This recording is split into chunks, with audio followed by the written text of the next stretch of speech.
Hello and welcome in, everyone. Thank you so much for joining us as a part of our Fall Career Quest. My name is Hong Lin, and I'm a part of WGU's Career and Professional Development team, and I'm so excited to introduce today's guest. I've met Vincent at the Dallas commencement earlier this year, and it was such a great conversation to get to know him. Vincent is a proud WGU alum and currently serves as the Customer Operation Manager at GEODIS. And what stood out about Vincent is how approachable and genuine he is when talking about leadership. He shared a little bit about his journey and the realities of stepping into management, figure things out, supporting your team, and continuing to grow along the way. So I'm so excited about today's topic. Vincent, we're so glad that you're able to join us here today and just for your time and your insights. So with that, Vincent, I will pass things over to you. Awesome. Thank you so much, Hong. And I'm super excited to sit here and get to share with you guys today. I did not ever in my wildest dreams think that getting my degree with WGU would lead to me having an opportunity to present. So, really fortunate and really looking forward to this. So, with that being said, I'm excited to share with you the career quest, navigating your first role in leadership. So again, I'm Vincent Castro. I'm the Customer Operations Manager over here at GEODIS Capacity Solutions. If you're not familiar with GEODIS, we're a global logistics company handling things from point A to point B. And my role here is on the domestic transportation side as well as drayage. So before we get started into this, I'm really looking forward to sharing this. This is some tips and tricks that are not only for new leaders, but hopefully for existing leaders and those striving to become leaders. So this is stuff that I'm hoping to share that can help you at any point in your journey. And the biggest thing that I think to keep in mind is you show up as a leader long before you get the title of being one. So again, as you're someone who's striving to get into that role or striving to break into that management opportunity, or you've been managing for a few years, this is all in an effort just to get better and keep things in mind. When you get into management, this is not really a destination. It's a whole new journey you're embarking on. So I'm excited to share. So the agenda we'll be going through, I'll tell you a little bit more about who I am, my career journey, and then we've got 5 focal points on your management journey that I'm going to share. These are just some of the items, in my opinion, that I feel like are kind of holistic and encompassing pieces of what I've experienced over the last, I would say, almost 4 or 5 years, from your leadership style, communication, imposter syndrome, delegation, and staying humble and hungry for your future growth, and some pitfalls and things of that nature. And then I'll give you some closing thoughts and we can connect towards the end. All of these, they're really just an overview, but to be honest, each and every one of these topics that I'm looking forward to sharing could have their own complete speech. So again, the goal here is these can be so overarching. I just hope to share a few nuggets in each of these focal points for you guys to be able to take and hopefully grow with your own journey. Um, so who am I? Again, I just recently became a WGU grad as of January 2025. I was able to accelerate and get my bachelor's degree. I had an associate's from back in 2016 that I was able to take advantage of. And I started in August of 2024 and knocked out my degree in January. So that was super awesome and super excited that WGU gave me that opportunity to be able to get my degree done on my own time, with my own knowledge that I had attained over the almost 7 years of being in the industry. So that was a bachelor's in supply chain and operations management. I've also been married to my wife, Melissa, for 6 years. We've been together 11 years. So since junior year of high school, a long, long time. These are just a couple of different photos of us. We recently just got a home. So if you hear a little bit of an echo, it's just because I really haven't set up my office yet. But we love traveling. We love our road trips. We recently just did a trip to Norway not too long ago. That was exciting and amazing. And I love being active, but I also have a hard time not hurting myself. As you can see, I was wearing a boot in that middle picture when we closed on our home, and I fractured it playing basketball. So it's a tough life out here. I'm also a huge gamer, love that, and I'm a lifetime Dallas Mavericks fan. Just don't ask me about last season, and we'll just move on from there, and it's okay. So my career journey, I started with a company called Velocity Transport in January of 2019. They were acquired by GEODIS in July of 2021. So technically, I've been with the whole company, same company, for almost 7 years now. And I was an inside sales rep in 2019. So I was smiling and dialing all day long, 60, 70, 80 calls, looking for that next customer to bring on. And then in 2020, I became a sales manager. That was in about January, February.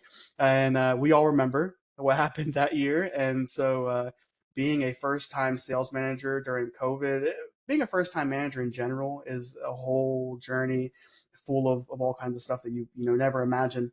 Being one during COVID, if anybody has gone through that, you know exactly what I'm talking about. It was very, very wild. So that was a fun time, lots of learning and experiences there. Then I became a senior sales rep in 2021, went back to sales for a little bit.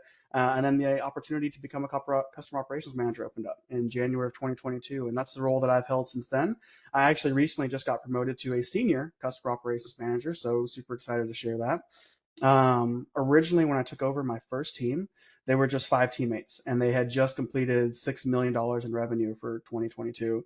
And to this point, as of last year, we grew to 26 teammates. I actually have 2 teams under me. So one is over the road domestic trucking, and the other one is drayage, which is things, imports, exports to the ports, things of that nature.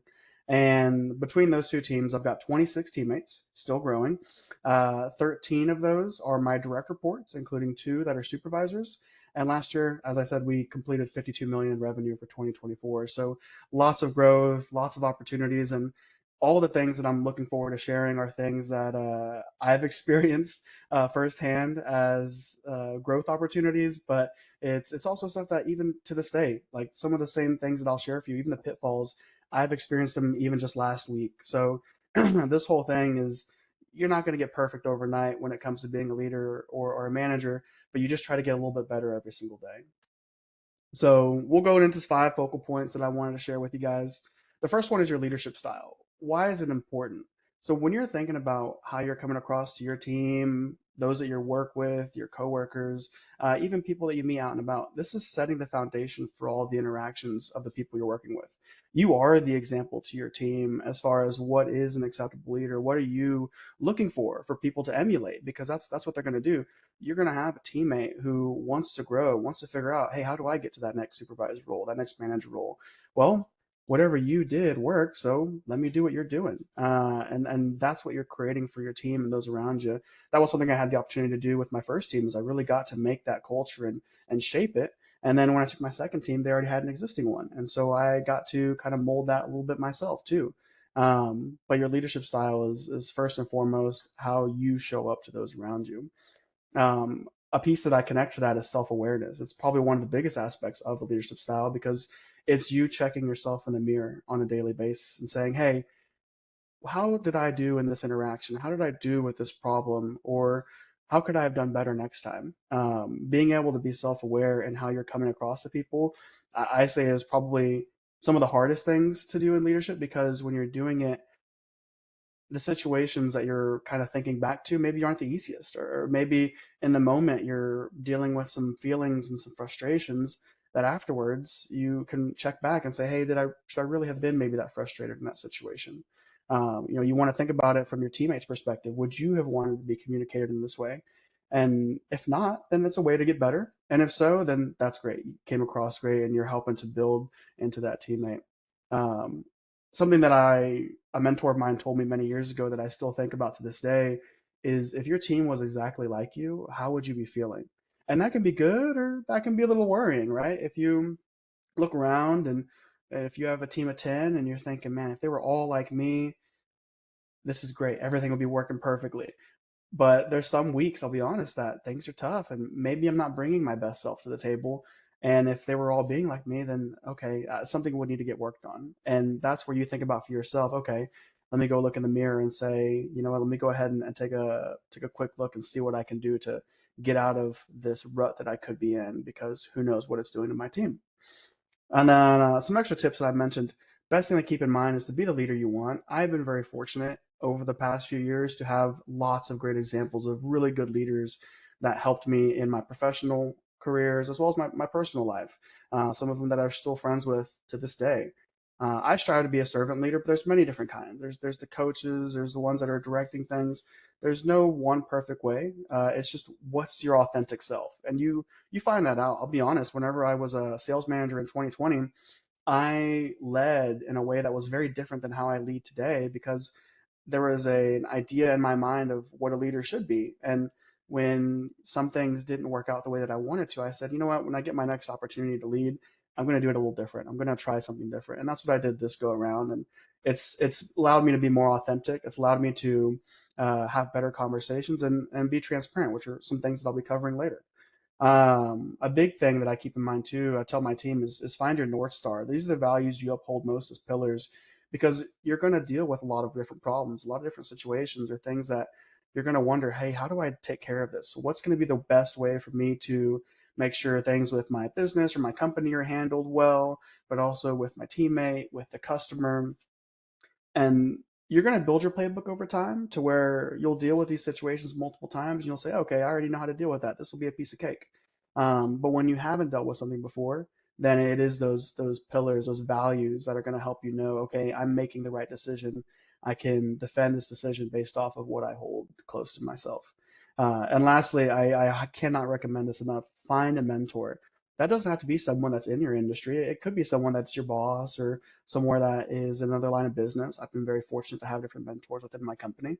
But there's also people outside of work. I've met great mentors outside of work that have helped me get to where I am now. They've recommended plenty of leadership books.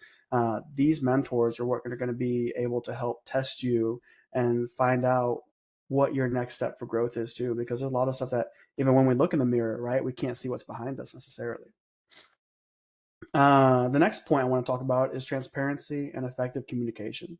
So the biggest thing I think about when I say that is your actions and words. You know, do what you say you're going to do, and make sure your team sees that. I can't tell you the amount of time, especially now that I've kind of got a lot larger of a team.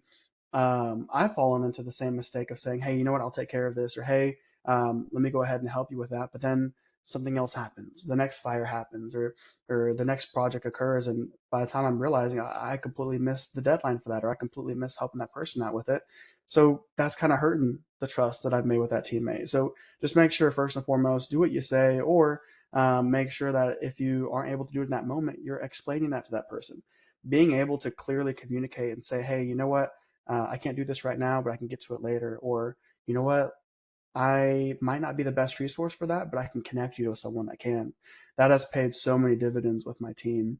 Giving clear instructions and training and checking in on progress, being able to train teammates over time. It sounds pretty easy, but we are usually best trained in only the way we know, right? And so you'll learn how different teammates learn best, what methods work for them, what ways of doing it.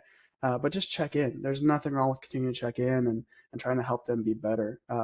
Vulnerability is another thing that I wanted to express because it's not a weakness. Being able to tell people, hey, you know what, I might not know that much on this subject, or I might not be the best resource for this.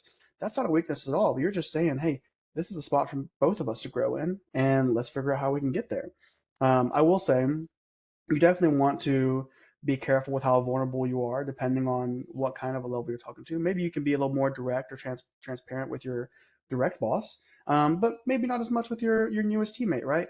Because you are instilling confidence in your team. If there is a crazy situation like COVID, right? Most of us didn't know what we were doing at that point. Your team is going to look to you as a leader as and say, okay, do we write it out? Are we okay? Are we going to figure it out? Or is everything on fire? And the way you come across to them and how vulnerable you can be, you can say, hey, you know what? This is something we haven't dealt with before. This will be interesting. But you can still tell them we'll get through it together and make sure that they feel good about that. So that's the biggest thing too, is keep in mind how you're showing yourself, even subconsciously, to those around you. Because all of these are all different ways that help you build affinity with another person. If you haven't heard of the word affinity before, it's something that we've been focusing on at my company for the past couple of years. And what it really boils down to is that connection you have with another person to say, hey, you know what? I know this person well. I know what they stand for, and I know we can get things done in a corrective way and in a way that helps both of us in a win-win situation. And if you don't have affinity with someone, then you build it over time. Again, doing what you say, working closely with them, being transparent as far as in your clear communication, and you build that trust. I'm sure many of you, if you've worked with your companies for any length of time, you can think of people that you work with and you say, hey, if I have a problem when it comes to, this report or something in IT, I know I can hit up so and so. I know they've got me. That's how you know you have really good affinity with someone. Same thing whenever you're dealing with a problem, right?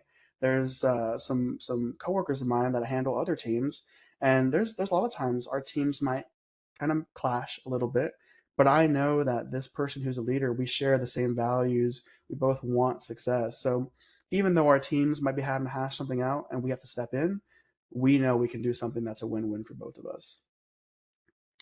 Trust. I've kind of touched on this a little bit already, but it's what enables you to build a strong team with strong results.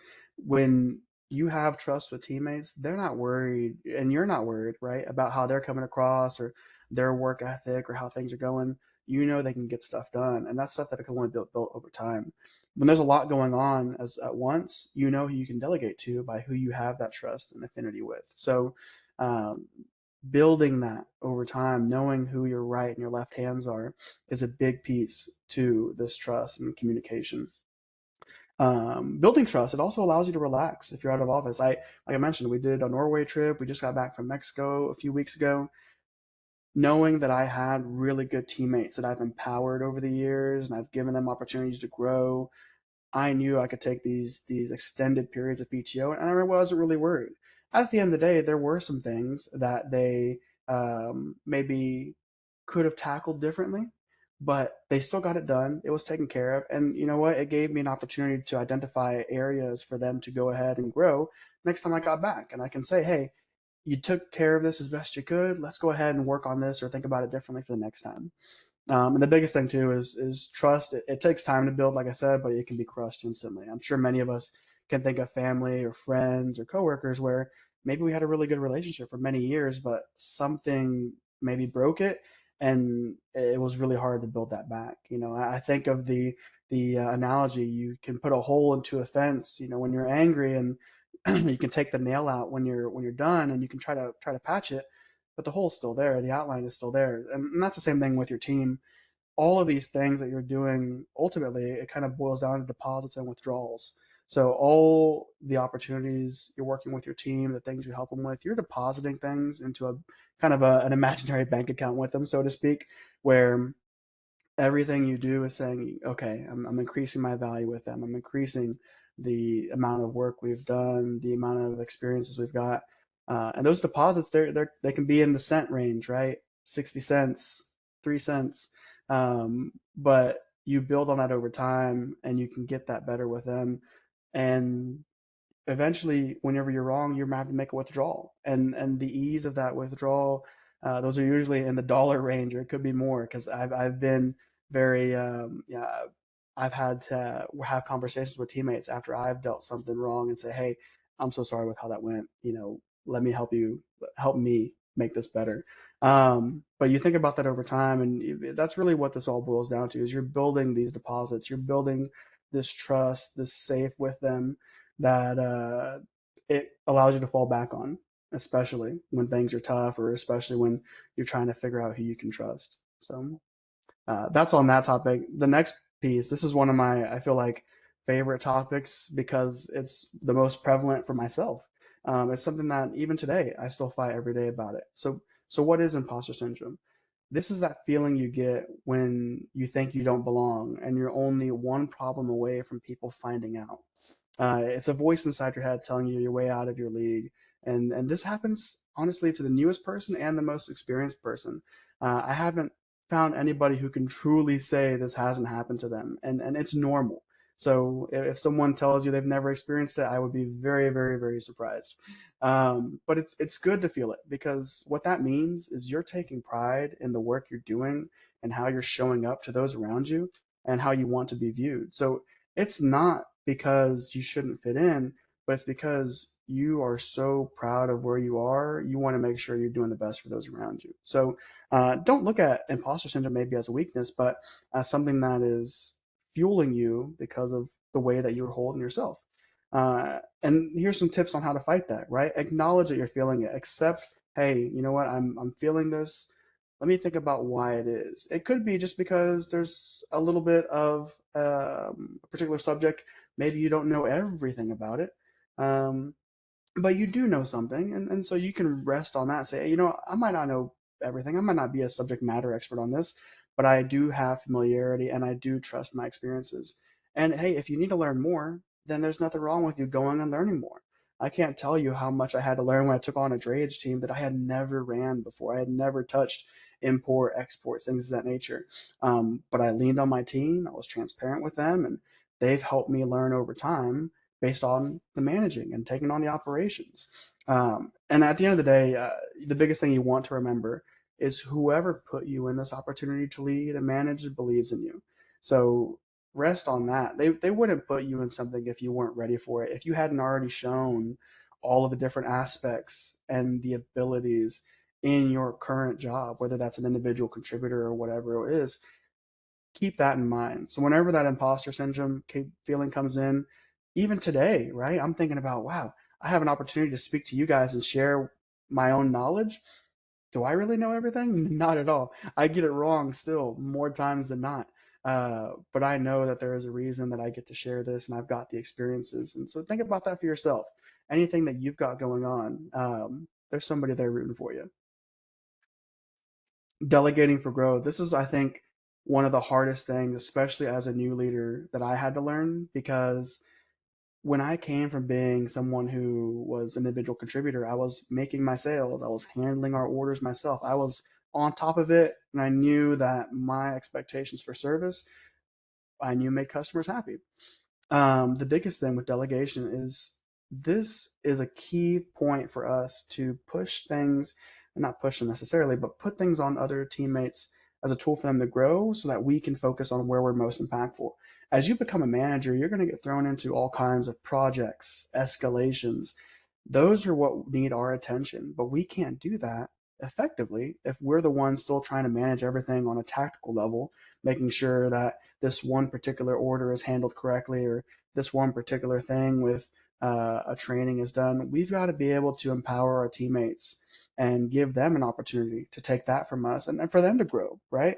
So delegation, it's a great tool because you get to see what your teammate's current level is, and you get to also find out, okay, let me give you this project because it's going to grow you in an area that will be effective for you in the future. It's one of the strongest tools, truly, once you get to find out the best way to use it. Delegation is not just passing something off because we don't want to do it. That is not leadership. That is just you saying, "Hey, this really isn't a glamorous piece of it, so I don't want to do that." That's not what that is. That's not what this is about at all. You're not trying to create busy work for your team. You want something that is truly going to be able to empower them, that you can tie back to what it is exactly they do in their current role and what you're trying to get them to do in their next opportunity. Deflecting responsibility, that's a big thing. If you think about that, as far as, you know what, this is kind of a little bit scary of a project, or this is something I don't want this to go south, so I won't put my name on it. I'll let somebody else handle that and take care of it. That's not it. That's not what delegation is either. At the end of the day, management is about ownership, and you are the manager and you're responsible for what your team delivers. So don't think of delegation as saying, okay, you know what, this kind of creates a little bit of a barrier for me. No, no, as a matter of fact, it puts you on, I think, even more of a display because yeah, your teammate is going to be taking the reins, he might be leading a project or some kind of initiative, but how well they do that is also a reflection of how well you've worked with them and empowered them to do that. And the biggest thing is make sure you're checking up with your teammates. Make sure, again, going back to communication, you're giving them clear instructions on how to handle these things, how to handle this delegation or this project. But at the same time, let them mold it into their own. Like I mentioned before, the hardest thing about being an individual contributor is we are used to our way of doing things. You have to be okay as a manager with your team doing things their own way. As long as the actual success or the result is what you want or better, if they do it differently, let them. I can't tell you how many times I promote a new teammate and they say, "Hey, can you does this email look okay?" Or "What do you think about this? Is this okay?" Those are some of the best questions I love because that is something that is either going to make or break that relationship. Again, deposit or withdrawal, they're giving you an opportunity to tell them, "Hey, you know what? No, no, this isn't good enough. Do it this way." That's if you're really trying to hold to your own way of doing it, which is something I did very wrong at the beginning. But over time, I realized, hey, you know what? This is perfect. Go ahead, send it. There's so many emails where someone could have said something differently, or they could have worded it differently, or done something that I'm in my mind I would have done differently, but they did it of their own accord. It's perfectly fine, and it's going to make sure the customer is taken care of. Uh, when I did that and learned I could do that, it gave me so many more opportunities to empower those teammates and let them know that, hey, you know what? I'm in this role. I can own this opportunity. My leader believes in me. So yeah, I got this. And it's paid dividends. So that's really one of the biggest tests is letting a teammate mold it and being able to empower them and give them the approval for what they're doing. And then check in periodically and revisit your own responsibilities monthly or quarterly because as you grow, as you take on more, there are going to be more things added to your plate. And whenever you look back, you might look at your calendar and say, wow, there's a lot of stuff going on. Maybe it's time for me to see what else I can put on someone else as a growth opportunity for them. Maybe this meeting that I've handled for the last year, maybe someone else who's a senior on my teammate can take it. Maybe someone else can make this report better. Just revisit that and see what else you can build off of. One of the last focal points that I want to cover is being humble and hungry. And I know we just finished lunchtime. I'm not talking about legitimate hunger, but this is about being hungry for learning, right? So be humble. We always have room to get better. None of us are at the end of our journey. Like I said in the beginning, management and leadership, once you get into that kind of a realm officially, you're just starting a whole new trek. You don't reach a destination. And what got you here isn't going to get you to that next level because there are many, many levels. There's so many ways to get better. There's so many different layers to leadership, right? You know, you look at getting and becoming a supervisor, becoming a manager of a larger team, being a director, a VP. There's so many levels to this that as long as you know, hey, I've always got something to be better, or my teammates can teach me something. Like I mentioned earlier, when I took on this whole new team of an industry that I really wasn't familiar with, these were all ways that I got better myself. And we cannot be closed minded as leaders and say, no, there's nothing more you can teach me. I'm perfect. Because as soon as we do that, we're on the decline. You're either growing or you're going backwards. And keep this in mind too. This is for my people that are very, very, very competitive, right? You might be at the top now that you got this opportunity, or that you're chasing this opportunity, about to get it. Someone else is probably looking to get there right behind you. So just think about that too, because you don't want to lose that edge. Maybe if you've always been competitive and trying to get to the next spot, trying to get better, use that to fuel you to continue growing and continue finding those next opportunities. That kind of is going right in line with hunger, right? Keep learning books, courses, conferences, going and getting a degree, or looking at some of the other plans and programs WGU has, right? These things are what continue building on your repertoire, building on your portfolio. Take on new projects, even if they're scary. Like I mentioned before, right? Maybe you can delegate something to make some space. Um, I can tell you when I took on my second team, I kind of did a little kicking and screaming because I was just like, man, this is a whole new thing. This is a whole new fear. People I don't have affinity with. I haven't built relationships with. I had to start from zero.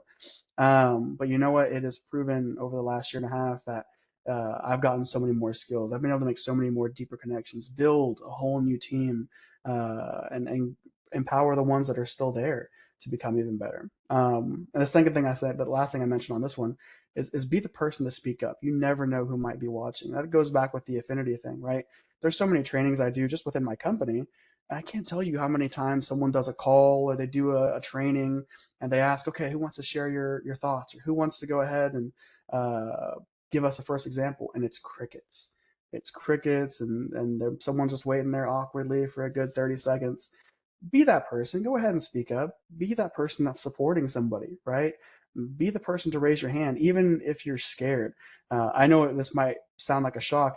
I'm I'm more of an introvert, honestly, but I know that being able to volunteer or being able to put myself out there, not only does it give me a chance to make connections and be out there and put my name out there, but I'm making sure that I'm visible and being seen because you again, you never know who could be watching. You never know who could be scouting you out, right? And pass it on. That's the biggest thing I feel like about leadership is find a way to give others a hand up to your level. Because as a leader, you want to grow, you want to find that next opportunity. You can only do that if you've got people to take where you're at right now. You know, some people have that fear of, man, I'm in this level, I'm in this role. If I teach anybody all my tips and tricks, they can kick me out and I'll be out of a job. I think that's an old fear, honestly, because for me, the only way that I've been able to grow, the only way that I've been able to follow and continue my own path has been making sure that I've empowered teammates to be able to take my previous roles or to be able to expand on their roles and create supervisors, like I mentioned before. So don't look at this as a fear of someone taking your job. Look at it as a way of you're creating that backfill in your best image so that you can move on to your next one. And use what you learn as material or recommendations for your own team. The biggest key to a leader isn't being the one, again, that can handle everything or being the answer to everything. I've found that if I can find a resource, a training, a book that I can give my teammate, it allows me to not be the magic, but it allows these resources to be the magic to help grow them. So look into that. Jot down your favorite books, jot down the things that you've done as a training that have helped you, and see where they might help you as a tool for your other teammates as you work to keep them growing. Here's some of the pitfalls to look out for. Some of them, and again, these are all things that I've dealt with. So complacency, getting comfortable, not innovating or growing, just saying, hey, you know what, I'm good, I'm chilling, this is perfect. Or going back to my way is the only way, crushes the imagination and drive within your teammates. It crushes any opportunity for them to want to speak up, right? Micromanaging, spending time consistently validating work or having to follow up. There's a difference between training someone, getting them started, and helping them learn the ropes, and then having to continually follow up and not have that trust, not have that affinity, not be able to say, "Oh, they're not hitting the mark." An attitude, right? A bad attitude will spread through your team like wildfire, especially if you, the leader, are having one because you're displaying and saying, "Hey, that's okay." Again, they're looking at you, they're emulating you, and so how do you avoid these things? Here's a couple tips, right? Complacency, your leader or your mentor, they help keep you in check. They help test you. They help make sure you're continuing to grow and get better. Thinking about your way being the only way, get comfortable again letting teammates mold things. Look at the result, and if it's the same or better, take that as the win and let them continue growing. When it comes to micromanaging, set expectations with teammates on the front end and address it early if there are any issues. So that's the biggest thing. Anytime I interview somebody and I bring somebody on, I am making sure they know, hey, I'm not here to micromanage you. These are my expectations. This is what I expect to see. As long as these are met, then we're good. We'll be happy. And if they're not, then we'll address it. But you got to address it early if you see anything. And check your attitude at the door. I've someone told me a long time ago, hey, smile if you, even if you don't want to, because that can be toxic or positive, right? And it can go out there to others, infectious. So smile whenever you're just driving. Smile as soon as you walk in. And again, some of these things are hard, right? We have problems, we have personal things, professional things, all these things that go on. Um, but as a leader, we've got to make sure again we're the ones being that pillar, being that foundation, and setting up people for success. So watch your team, right? They can, just like you, they can fall into these same pitfalls. A trust is a big piece that will dictate how effectively you can call these out and communicate with them. One of the biggest things that I use as a tool whenever I'm working through a teammate that's maybe going through stuff is I say, hey, in their one-on-ones, I'll say, hey, I'm noticing this, or it feels like this, or maybe I'm wrong, but I'm starting to see this. What do you think? What do you see? Am I wrong? What do you feel? That's a question that I really gets to open up the door because everybody's going to have something happen eventually. It's not a matter of if, it's a matter of when. But as a leader, we've got to be able to diagnose that, get them a resource, or also find out, okay, how do I help, with the workplace, or if it's a workload balance thing, or whatever it is. That's a question that's really helped. But ultimately, as a leader, don't let things fester. Have the uncomfortable talk. There's so many things, especially early on, right? We want to make sure our team likes us. We want to make sure we're being there for them. They see us as a resource, not as a bad guy. We want to make sure we're there as their right hand person, the person they can lean on. But that can make those talks, you know, really want to avoid those, be conflict avoidant, and we've got to make sure we don't do that. That's something I struggled with very early on. So make sure if you're noticing something, build up that courage, sit down in a one-on-one and say, hey, I might be off base, I might be missing something, but this is what I'm noticing, or this is what I see.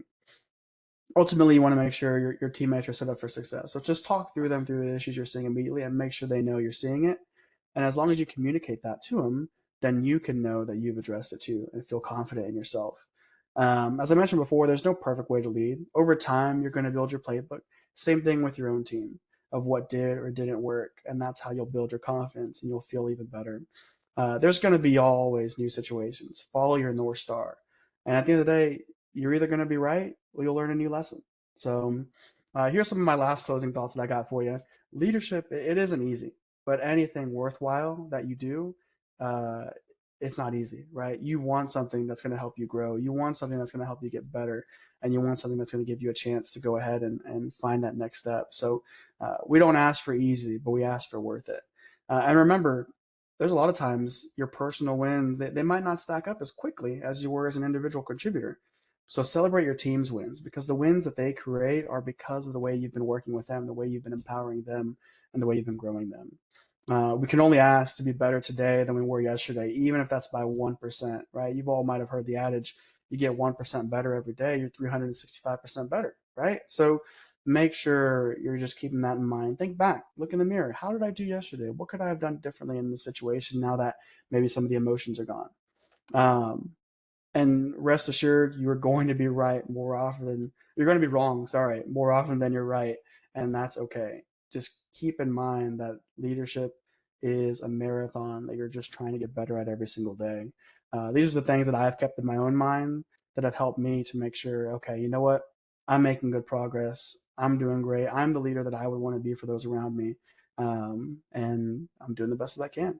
So that's everything I've got. You're more than welcome to connect with me. You can find me on LinkedIn. You can send me an email. But thank you so much, Hong and WGU. Again, I never would have imagined getting my degree and knocking that out. Making that decision to get my degree would lead to this opportunity, and so I'm very thankful to be able to share with you guys.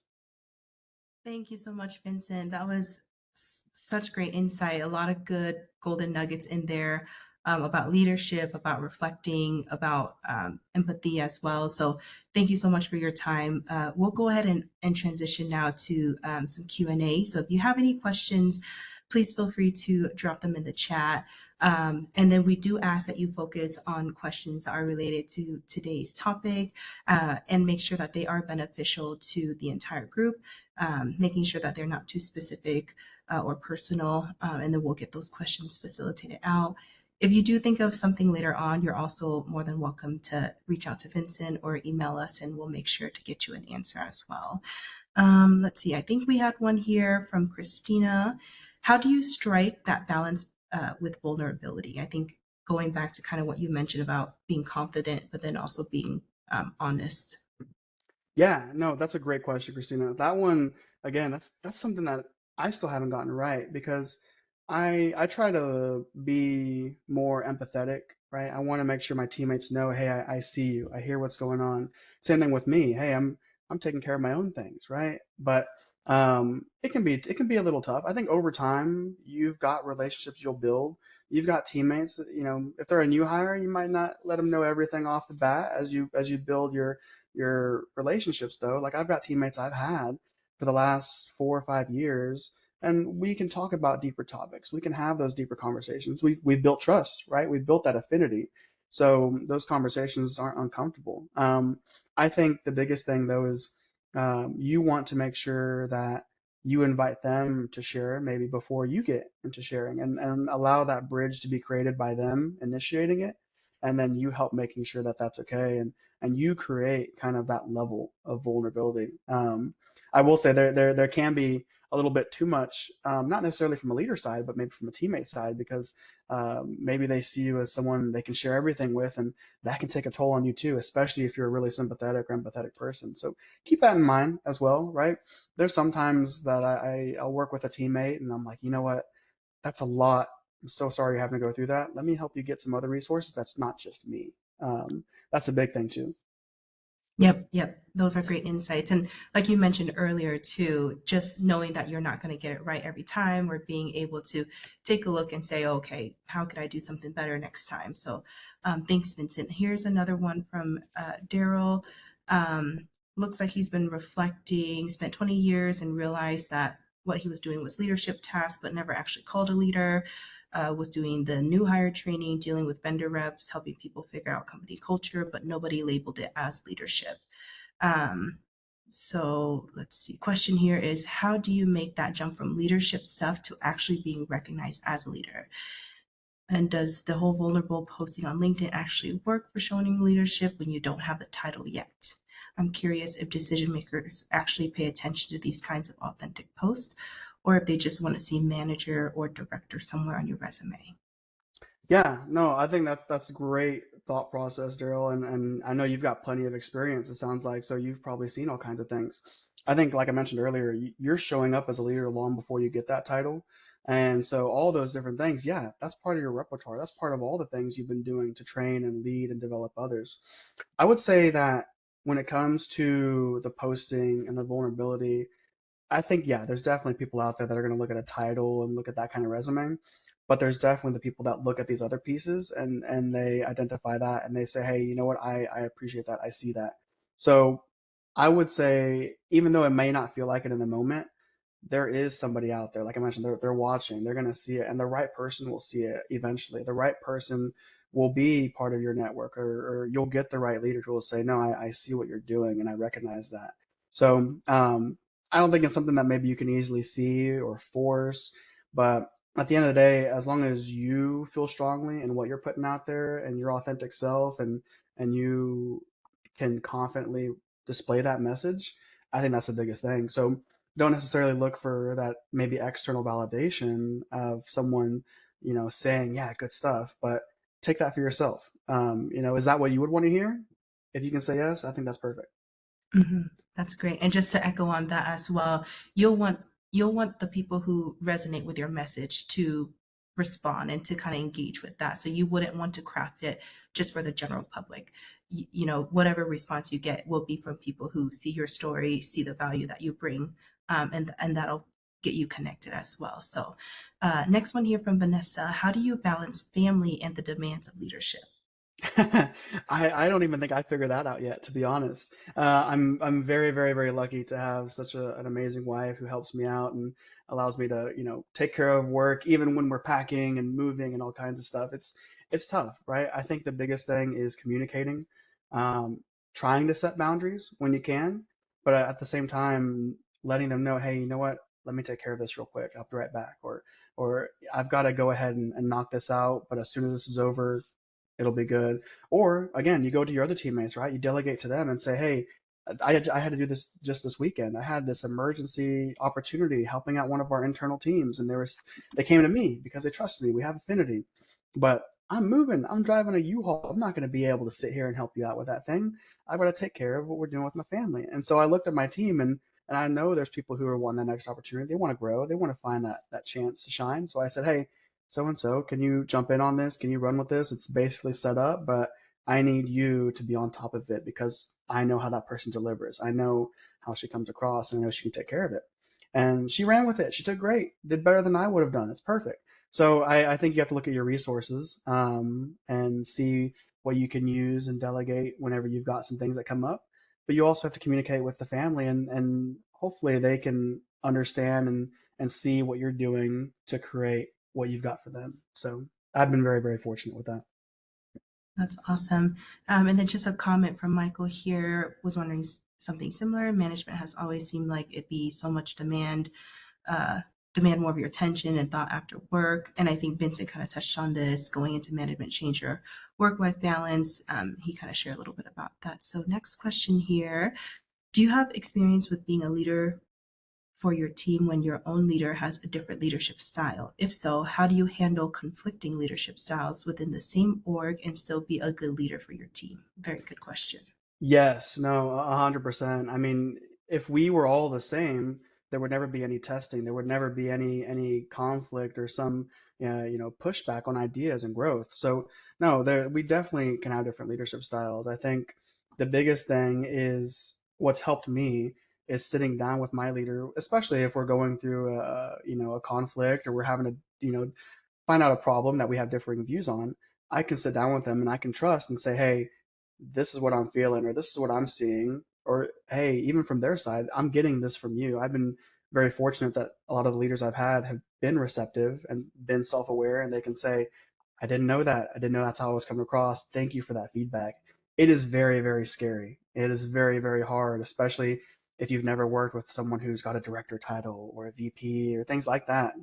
I had a lot of that title fear when I first took my role, but stepping out and saying, hey, I'm coming out of my comfort zone and telling you this, but I'm having this conflict here, or I need to work through this with you.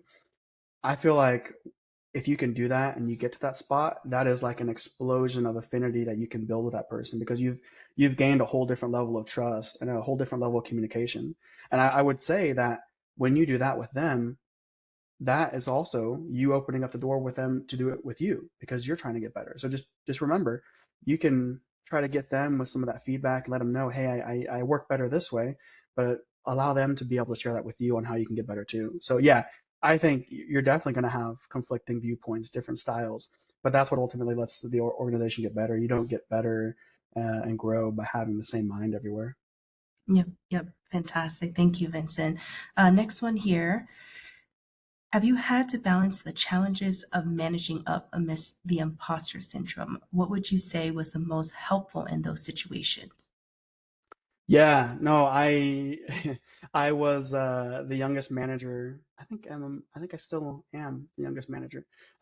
So again, that is really hard, right? I've got teammates that have master's degrees.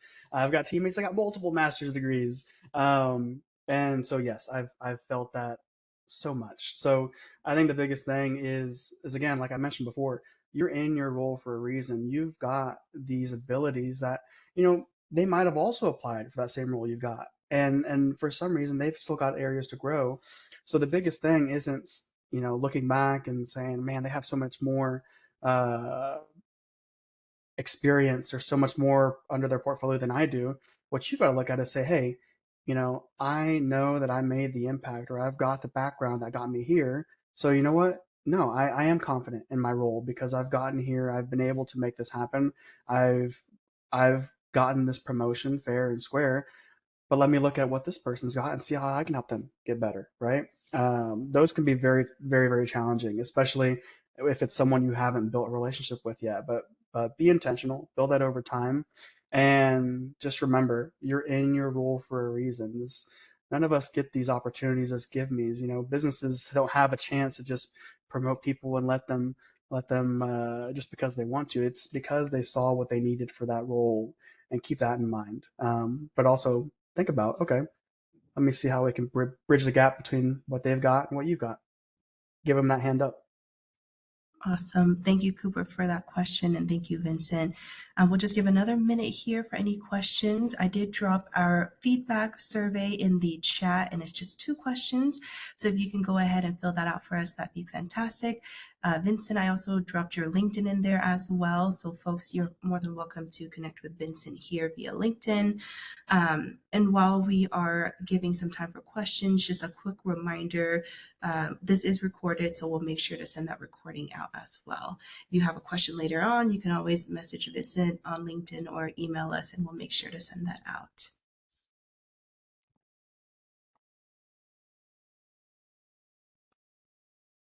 Oh, Daryl, okay, I will update that survey link for you guys.